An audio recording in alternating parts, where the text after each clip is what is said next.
Mangifera indica est communément appelé en Afrique le manguier, qui est un nom français. Son nom vernaculaire en Wolof s'appelle mango. Le Mangifera indica est une plante d'Afrique. C'est un arbre fruitier qu'on retrouve dans la zone subsaharienne, qui est une plante très connue des populations et surtout nomade, parce que c'est une plante qui est pratiquement partout. Cette plante est utilisée comme délice de table, c'est-à-dire les fruits sont utilisés pour carrément casser la faim, mais aussi les feuilles sont utilisées pour fourragères pour les animaux, mais aussi pour le traitement des hommes, des humains. Donc la plante aussi a beaucoup d'autres vertus. C'est une plante qui peut servir d'arbre d'ombrage, d'arbre à palabre. Donc ces racines aussi sont utilisées pour certaines maladies et affections connues du monde africain. Bon, on sait très bien que les feuilles soignent ce que les écorces ne peuvent pas soigner, de même que les racines. Donc chaque partie de la plante a sa spécificité dans le traitement des maladies. Donc les feuilles sont souvent utilisées pour le traitement des maladies du sang. Donc c'est une plante qu'on peut catégoriser en 4 parties. Il y a une partie qui traite le sang, on l'appelle hématotrope. Il y a une partie qui traite les viscères, viscérotrope. Il y a une partie qui traite les nerfs, qu'on appelle neurotrope. Et au fait, il y a une plante qui traite d'autres organes, les membres inférieurs de l'homme. Mais pour tout ce qui est le sang, ce sont les feuilles qui tombent de la plante, c'est-à-dire les feuilles jaunes. Je peux vous donner un exemple. Il y a une feuille jaune qui a la vertu de traiter l'hypertension artérielle. Elle peut aussi traiter ce qu'on appelle l'artériosclérose, quand il y a des engorgements au niveau des artères. Cette plante aussi, cette feuille, peut traiter lordose, c'est-à-dire il y a des douleurs qui se trouvent au niveau des douleurs dorsales, si vous pouvez parler ainsi. Elle est très efficace aussi pour traiter une maladie très courante et très compliquée à traiter, ce qu'on appelle l'hémophilie. C'est une maladie du sang. Mais au XVIe siècle, le roi de la dynastie Charlotte utilisait cette plante, les feuilles jaunes, pour traiter une plante très compliquée, une maladie très compliquée et souvent aussi traitée dans les hôpitaux avec beaucoup de difficultés, qui est drépanocytose, qui est due à un manquement au niveau de la moelle rouge de l'os, quand les globules n'ont plus la force de fixer l'oxygène dans le sang. Donc cette plante donne de l'oxygène. Effectivement, quand on a sous la plante, on sent de l'oxygène. La plante réoxygène l'organisme de l'être humain.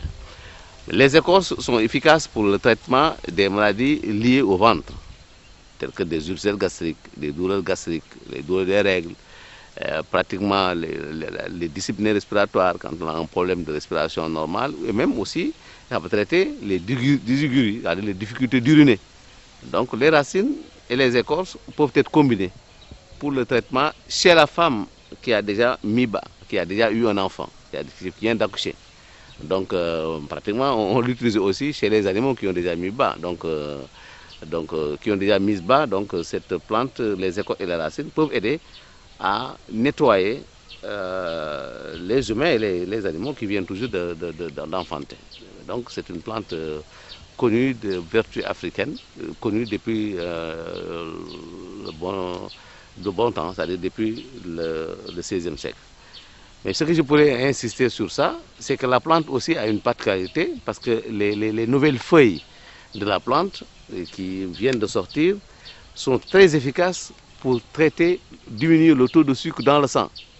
Ça aide à traiter l'excès de sucre dans le sang.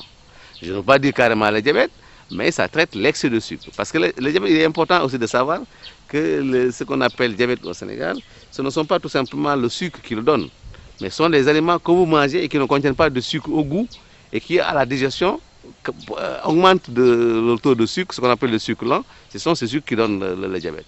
Et le sucre vendu dans le marché globalement, on peut le faire en collation, ça ne gêne pas. Mais ces feuilles, en raison de cette quantité, qui est 50 grammes, 25 à 50 grammes dans 4 litres d'eau, à prendre dans la journée comme eau de boisson, peut aider à traiter ça. Ça peut aider aux femmes qui ont un problème de chute de cheveux, de les écraser avec ce qu'on appelle le Lawsonia ennemis. Le Lawsonia ennemis est communément appelé fouden au Sénégal. Et les feuilles fraîches de fouden, de Lawsonia ennemis, plus le magifera indica, les feuilles nouvelles, broyées et mélangées avec une quantité de produits de beurre de qualité. Ça aide à traiter les escarres au niveau des cheveux des femmes. Ça aide à éliminer les puces qui n'existent pratiquement pas. Mais aussi, ça aide à faire des repousses au niveau de certaines têtes chez certaines femmes. Voilà, le dosage, je le garderai pour ceux qui souhaiteraient prendre contact avec nous. Nous leur dirons comment faire pour utiliser les feuilles, soit pour le traitement des cheveux dans le cadre global, ou même pour essayer d'utiliser comme tisane pour se soigner, pour diminuer le taux de sucre dans le sang et autre chose. Donc, je peux permettre de garder ce secret. C'est là où l'aspect péjoratif tombe sur les tradipraticiens, parce qu'on les taxe de ne pas pouvoir doser leurs médicaments. Et pour pouvoir doser certaines choses, il faut bien connaître la chose pour le faire. Et donc, il est interdit de prendre n'importe quel genre de plante. Et puis, il est important que les gens sachent que la plante ne soigne pas. C'est l'élément qui se trouve dans la plante, que la plante accepte de libérer, c'est cet élément-là qui soigne. C'est pour cela que je donne une dérogation, c'est pour cela que quand tu veux traiter une maladie, c'est-à-dire une maladie sans indication particulière, tu veux éliminer des maux chez une personne. Tu l'as amené dans n'importe quel genre d'hôpital, il n'a pas eu de résultat. Les vieilles personnes, nos ancêtres, utilisaient une technique. Ils laissaient les chameaux, quand la chamelle a eu petit, au moment où le petit vient pour téter, la chamelle libère les éléments qui aident à grandir, à donner la taille à son petit. C'est en ce moment que les vieilles personnes viendront pour chercher le lait. C'est ce qui a retombé jusqu'aux autres animaux, aux autres bovins, tels que les bœufs et ainsi de suite. Mais c'était pour la chamelle. C'est au moment de téter que cette plante libère les feuilles jaunes, qui ne sont pas mortes. Mais ça tète trop que la plante a lâché. C'est cette feuille qui se trouve entre 50 et 1 mètre de la plante qui peuvent soigner. Mais au-delà de ça, c'est le vent qui l'amène. Et au moment où le vent a soulevé la feuille, l'essentiel a été parti, a été pris.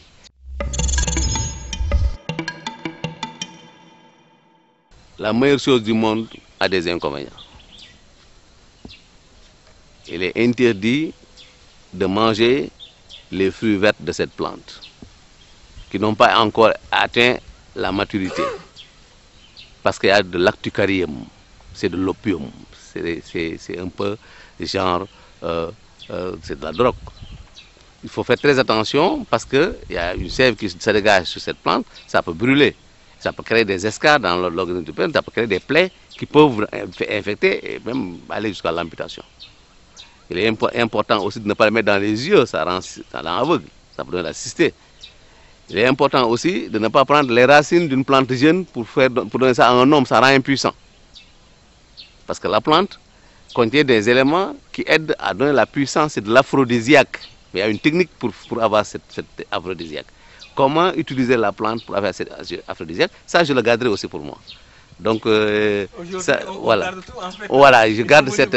Voilà, il faut venir voir parce que pour ne pas donner aux charlatans libre cours de faire ce qu'ils doivent faire sur ces plantes, parce qu'on a l'habitude de voir des personnes qui utilisent des plantes sans les apprendre.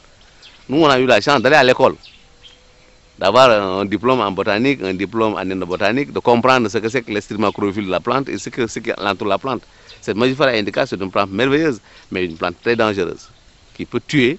Mais en dehors de ça, il faut bien l'entretenir, parce que si vous vous couchez en bas de la plante, parce que ça trouve dans toutes les maisons, une branche, la plante n'est pas bien traitée, donc une branche peut vous casser et blesser même le gars qui est en bas.